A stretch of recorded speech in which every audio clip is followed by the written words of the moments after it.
Hello, welcome back everyone to the Linguasphere Academy Podcast. I'm Alex. And I'm Sam, right here with you.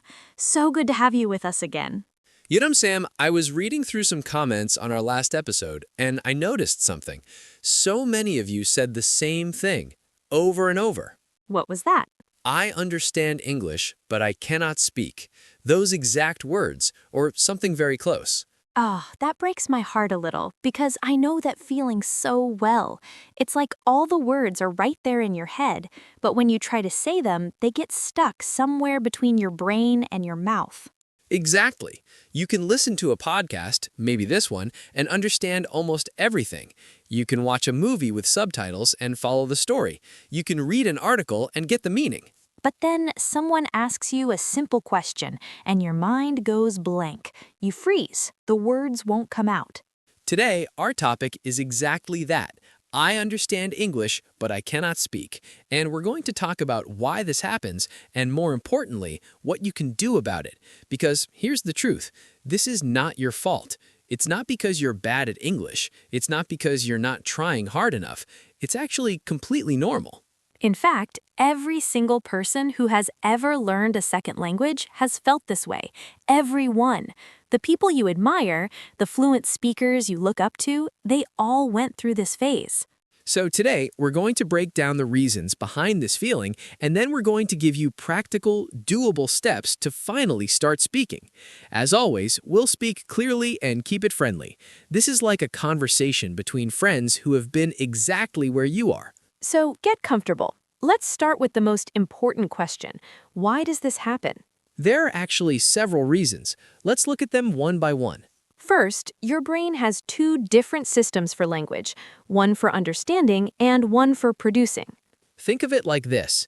Understanding is like being a spectator at a sports game. You can watch, you can follow what's happening, you can even predict what might come next. But actually playing the game, that's completely different. That's a great analogy. Understanding is passive. The words come to you. You don't have to find them, they're just there. Speaking is active. You have to find the words yourself, put them in the right order, pronounce them correctly, all while someone is waiting for you to respond. That's much harder. Second reason, your listening vocabulary is much bigger than your speaking vocabulary. Let me explain that. Your listening vocabulary is all the words you recognize when you hear them. Your speaking vocabulary is the words you can actually use yourself. In your first language, these two vocabularies are almost the same size. But in a second language, your listening vocabulary is always bigger, sometimes much bigger. So when you're listening, you understand everything because you recognize the words. But when you try to speak, you can only access the smaller set of words you've actually practiced saying. Third reason, fear and anxiety. This is a huge one. When you're afraid of making mistakes, your brain goes into protection mode. It focuses on survival, not on finding the right words. It's like when you're nervous and your mind goes blank during a test. The information is still in there, but fear blocks the path.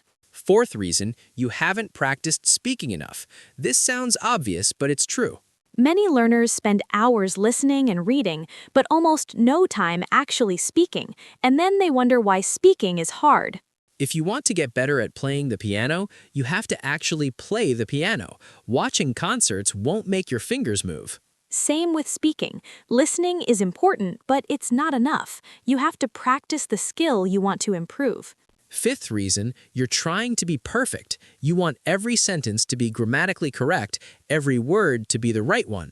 That pressure makes you slow down, hesitate, second-guess yourself, and then you freeze. Native speakers don't speak perfectly. They make mistakes. They stumble. They use the wrong words sometimes, and it's fine. So if you're waiting until you can speak perfectly, you'll wait forever.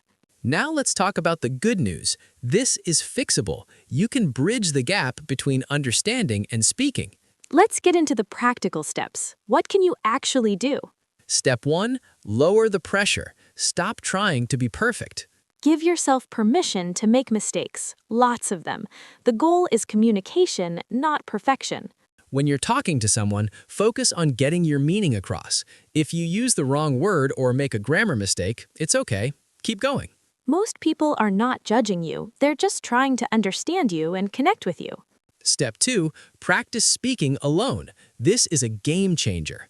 You don't need another person to practice speaking. You can talk to yourself. Narrate your day. I am making breakfast. I am drinking coffee. Today, I need to go to the store. It feels silly at first, but it works. You're practicing forming sentences without any pressure. You can also describe what you see. Look out your window and describe everything. There is a red car. A woman is walking her dog. The sky is cloudy. This forces your brain to find words in real time, just like in a conversation. Step 3, shadowing. We've talked about this before, but it's so important. Shadowing means listening to a native speaker and repeating what they say at the same time. It trains your mouth to move like theirs. You don't need to understand every word. Just focus on matching the rhythm, the pronunciation, the flow. You can shadow this podcast. Pause after each sentence and repeat it. Try to copy our voices exactly. Step 4, record yourself. This is uncomfortable, but it's incredibly helpful. Use your phone to record yourself speaking for 1 minute. Talk about anything, your day, your plans, a memory. Then listen back. You'll hear things you didn't notice while you were speaking. You'll hear your mistakes, but you'll also hear your progress. And you'll realize that you sound better than you think you do.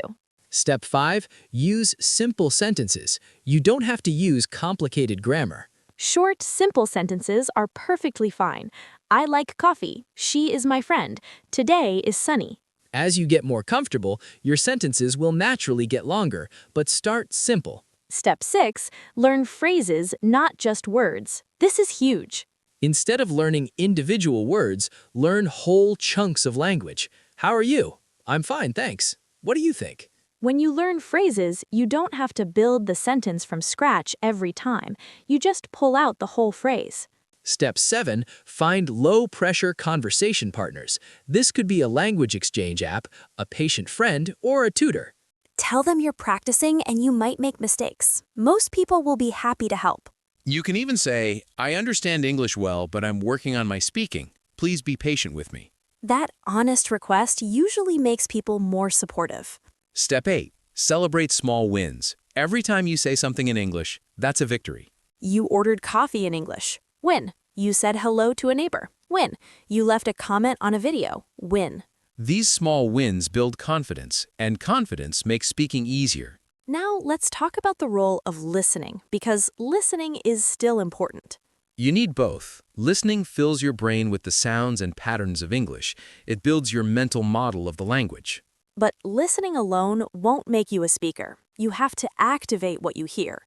Think of it like this. Listening fills the well. Speaking draws water from the well. If you only listen, the well fills up, but you never drink. If you only speak without enough listening, you'll run out of water. You need both. So keep listening. Listen every day, but also speak every day, even if it's just to yourself. Now, let's talk about the fear of judgment. This is the biggest wall for many people. We worry that people will laugh at us or think we're stupid or get impatient. The truth is, most people are kind. Most people are impressed that you're trying to speak another language. And the ones who aren't kind, they're not your people. Don't let them stop you. Remember, every fluent speaker started exactly where you are. They made mistakes. They felt embarrassed. They kept going. Now, let's bring back Maya. You remember Maya. Of course, Maya has been learning English for a while. She understands a lot, but she's afraid to speak. Maya decides to try the steps we talked about. She starts with self-talk. Every morning while she makes breakfast, she narrates what she's doing. I am making tea. I am opening the fridge. I need milk. It feels strange at first, but after a few days, it feels more normal. Next, she tries shadowing. She listens to this podcast and repeats sentences out loud. She records herself for 1 minute. It's uncomfortable, but she does it. She finds a language exchange app and messages someone. Hi, I'm Maya. I want to practice English. They have a short chat. She makes mistakes, but the other person is kind. After a few weeks, Maya notices something. She's still not fluent, but she's speaking, she's trying, and it's getting a tiny bit easier. Maya's story isn't over. Neither is yours. Now, let's learn some useful phrases for when you're practicing speaking. If you need time to think, let me see. That's a good question. Just a moment, please. If you forget a word, I can't find the word right now. It's on the tip of my tongue. How do you say, If you make a mistake. Sorry, let me try again. I mean, what I'm trying to say is, if you don't understand? Could you say that again? I'm sorry, I didn't catch that. What does word mean? if you want to keep the conversation going. What do you think? How about you? Tell me more. These phrases are like tools. Keep them ready. Now, let's talk about what to do when you feel stuck, because you will. Some days, speaking will feel harder. Some days, the words just won't come. On those days, be gentle with yourself. Maybe just do one tiny thing. Say one sentence out loud. That's enough. Don't let one bad day become a reason to give up. Tomorrow is a new day. Remember the never miss twice rule. If you miss a day, that's okay. Just get back to it tomorrow. Now, here's your challenge for this week. Speak in English every day for 7 days, even if it's just for 1 minute. 1 minute, that's all. Talk to yourself, read something out loud, leave a comment, record a voice note. Just 1 minute of speaking every day. That's 7 minutes this week. 7 minutes more than last week. At the end of the week, notice how you feel. Does it feel a little less scary, a little more normal? Then come back and tell us in the comments. How did it go? What did you do? How did it feel? We read every comment. We celebrate every single person who speaks. Remember, you already understand so much. That's a huge advantage. The words are in your brain. They just need practice coming out. Your mouth can learn. Your brain can learn. You've done hard things before. You can do this too. Thank you for spending this time with us. We believe in you. We know you can bridge this gap. We'll be back next week with another topic to help you on your journey. Until then, speak. Even if it's just to yourself. Even if it's messy. Speak. And hey, before you go, if this episode spoke to you, if you've felt this frustration yourself, please hit that subscribe button. It's free, and it means we can keep making episodes that help.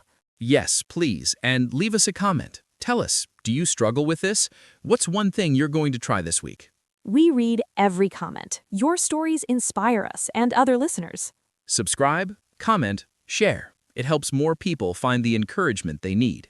Thanks again, everyone. Now go speak. Just one sentence. You've got this. Bye.